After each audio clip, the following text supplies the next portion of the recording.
Cade Cunningham of the Detroit Pistons. This man needs no introduction. The #1 pick of the NBA draft, the newest member of the Detroit Pistons, Cade Cunningham.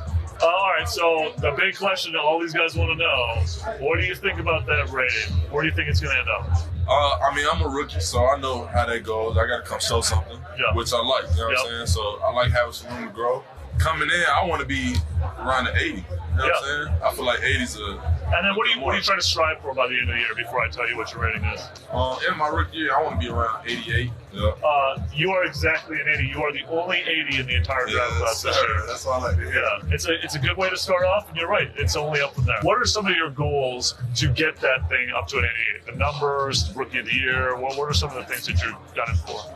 I think just bringing the Pistons back to winning. You know, people see that. That's what a lot of people wanted me to come in and do. If I come in and fulfill that, then you know what I'm saying, I think everything else will come. I love it. Jalen Green of the Houston Rockets. All right, so the big question everybody's got to know, what are you thinking about that rating? Where does it start, and then where does it end by the end of your rookie year? I say I'm at like 79, 80. Okay. About an 80 my rookie year, probably going to move to like 85. All right, that's cool. That's what we're aiming for. I like it. I think that's What do you think gets you there? I mean, I'm aiming for rookie of the year. So all right. Rookie of the year? Rookie of the year would do it, I would say. You are a 77, so a little bit lower than you expected, but I think a good starting spot. I know I can speak for the fans. Everybody's really excited to play with you guys in 2K. I really look forward to it. Jalen Green, everybody, a 77 on the Houston Rockets in NBA 2K22. Man, Jalen Green. You've seen the trailers, you've heard the buzz. Well, today we're getting more NBA 2K22 details straight from the source. Here's gameplay director Mike Wang.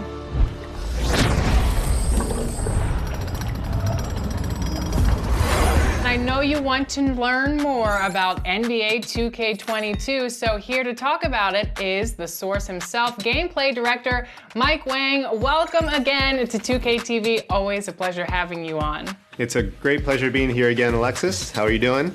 I'm doing so well. So we're getting close to launch time, and you've released some details on your blog and social media. So tell us what's going on with NBA 2K22 that you can share with us. Oh, wow, there's so many things to share, Alexis, and the city got a big rework.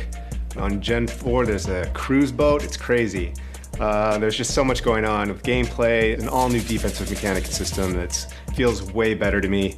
It's a lot more fun, a lot more competitive, and just across the board, so many areas were touched. So I don't know where we want to start, but let's talk about some gameplay maybe.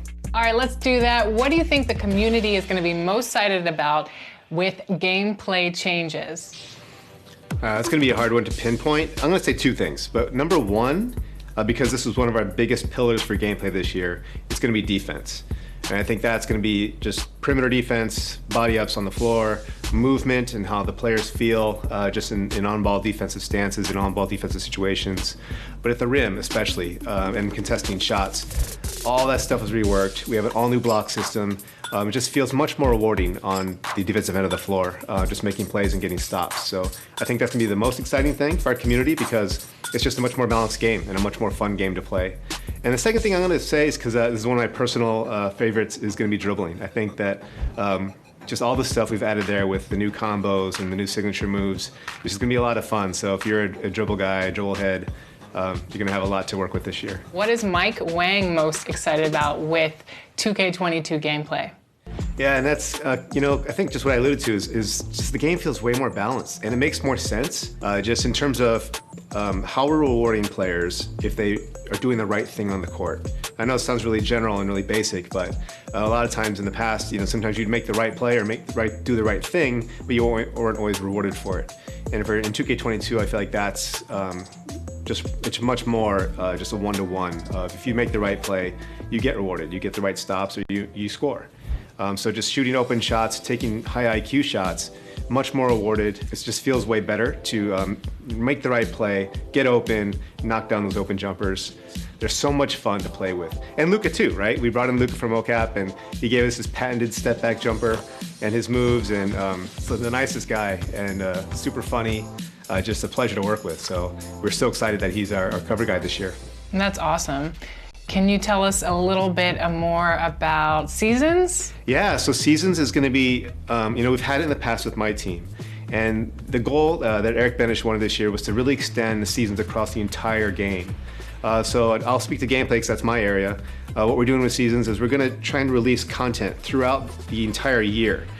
So on day one, we've usually just thrown all the animations at you, all the signature moves and shots and everything.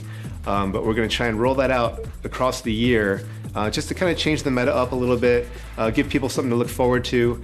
And it's really going to, I think, just prolong the life of the game and make people just excited to try new things as the year goes on. Mike, I know that a lot of players love making the dominant archetypes of NBA 2K and NBA 2K21. It seemed like it was the power forward. So Mike, what do you think the dominant archetype will be for NBA 2K22? That's a good question, because that's something that we're always trying to balance and tune, because we don't really want there to be one dominant archetype, right? So the power forward thing is fixed, and it's much more spread out in terms of the badges you get per position and heights and archetypes. But one thing we've really focused on was trying to make all the different heights and positions have unique strengths and abilities.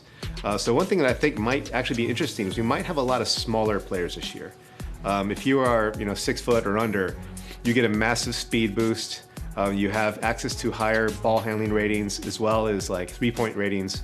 So a lot of people might gravitate toward that direction this year. Having said that, in our online test here internally, we've got a guy who plays as like a 7-foot center every single time, and he is so dominant in our games. So, I think it's a good mix, because I think you're going to have people who want to be kind of that in the middle road, small forward, power forward, and still kind of do it all. But you might see some players gravitate toward like point guards, small point guards even, and then like big centers, and hopefully we have the whole gamut covered and it's a much more balanced experience overall. What are the gameplay differences between Gen 4 and Gen 5? That's an interesting question, because we wanted to do our best to try to keep parity between Gen 5 and Gen 4 as much as possible. So all the stuff that I mentioned before, like the dribble moves and combos, all that's going for both gens. But Gen 5 has some great features that are exclusive to that generation. Stuff we did with foot planting, a lot of tech with movement, that's all going to be exclusive to Gen 5. And we also have some pretty interesting features, which we're going to probably go into in a little bit later, with alley-oops and with dunks, that provides a bit of a skill mechanic to those specific moves. So stay tuned for more on that. But they're a lot of fun to use, and yeah, I think our gamers are going to love just trying out these new features that are specific to Gen 5. Well, thank you so much for giving us a preview of NBA 2K22. We are so excited for the game to release, and I know you are so excited as well. Thanks again for joining us. Thank you. It was great being here, and we're so excited for our fans this year. It's going to be a great year for NBA 2K.